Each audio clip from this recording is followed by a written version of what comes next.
Assalomu alaykum, hurmatli hamkasblar. Bugun biz Ellipse Technology kompaniyasi xodimlari Ellipse SR01 elektron taxometri yordamida razbivka ishlarini amalga oshirishni ko'rsatib o'tamiz.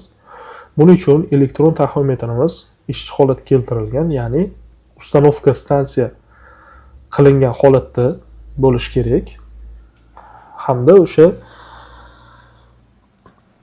ishimiz boshlash uchun to'g'ridan-to'g'ri razbivka funksiyasiga kirib davom ettirishimiz mumkin bo'ladi. Shunda razbivkaga kiramiz. Ishchi proyektimizni ochib olamiz. Stvor uказательni yoqamiz. 3 xil ko'rinishda razbivka qilishimiz mumkin. Koordinata, ugl va расстояние, razbivka liniya. Biz birinchisini tanlaymiz. Koordinata orqali razbivka qilamiz hamda ekranimizning pastki qismida ko'rib turibsizlar, ввод, новый, открыт, razbivka degan funksiyalar ko'rinib turibdi.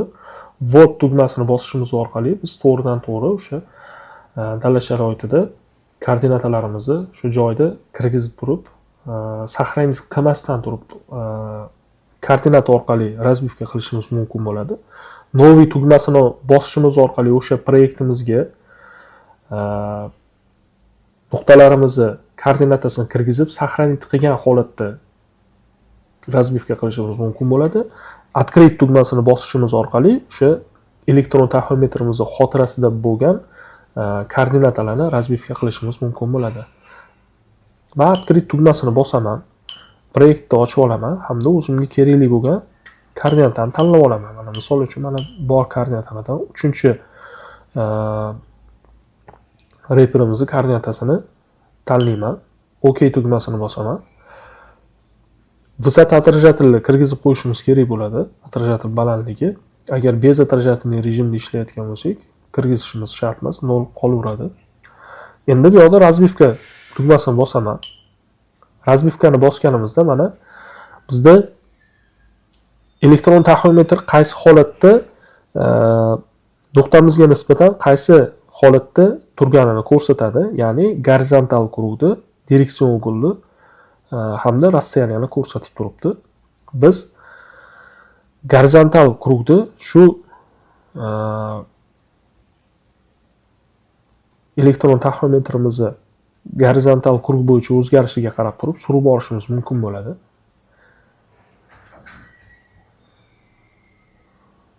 Mana shu holatda nuqtamizga yaqinlashtiramiz. Следующий tugmasini bosganimizda ekranimizning pastki qismida измерить, отмен hamda bu yerda переключить, ya'ni koordinatalar hamda tomon yo'nalishlari bo'yicha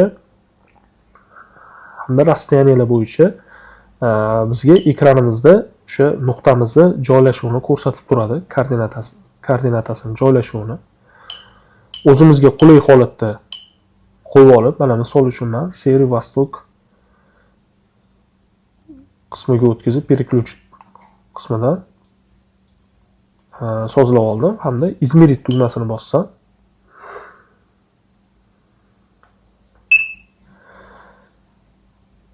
mana shu holatda mana nuqtamizni razbivka qildi. Nuqtamizga shu holatda yaqinlashdik biz. Yana yaqinlashtiraman gorizontal kurugni aylantirish vinti orqali. Gorizontal kurug zakrypit qilingan. Gorizontal kurug bo'yicha vint orqali yaqinlashdik nuqtamizga. Измерить tugmasini bosaman yana.